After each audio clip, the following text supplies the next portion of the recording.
Between Life and Death by Jaclyn. Chapter 27.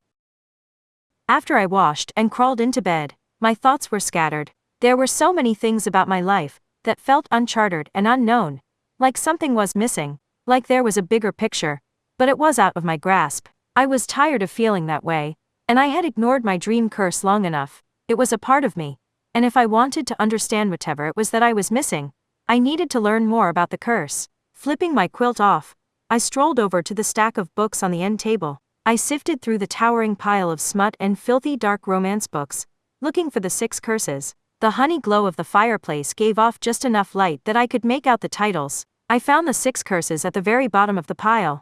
I had ignored it for far too long. Snagging it, as well as a brass finger candle holder, I returned to the comforts of my bed. Careful not to spill the wax, I placed the lit candle holder on my nightstand. Leaning on my side, I propped the book up on a pillow, angling it so that the light from the candle made the words visible. I flipped through the pages, scouring for anything that mentioned the dream curse. About a quarter of the way in, I found what I was searching for, and that was where I started to read. Word for dreaded word. Gods, smut was so much better. After an hour or so of reading, I was no closer to finding any answers. I didn't need the candlelight to clearly see that the author's prejudice towards the curse shone through vividly. They wrote about their experience with someone who had a dream curse, and they made them sound like a complete lunatic. Sighing, I closed the book, tossed it onto the table, and blew out my candle. I nestled into my covers, the very last thing on my mind, before I drifted off to sleep. Just one bite, a male's voice commanded. It echoed in my mind, building and churning, caressing and obliging. I wanted to obey. I blinked, looking around, trying to see where the voice had come from.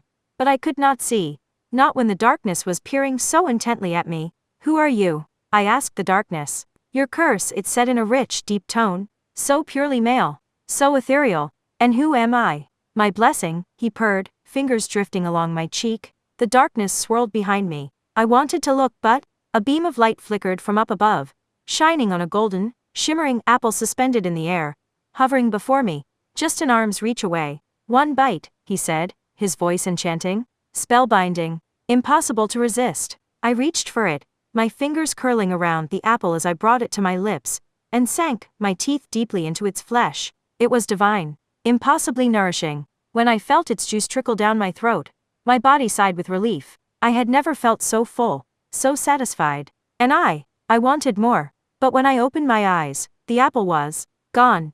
In its place, a tattooed wrist. I tried to shove it away, but the darkness wouldn't budge. I choked on the metallic taste. It was poison, corroding my insides. His hand snaked around my throat, his sinful praise in my ear. That's it. Drink up, little goddess.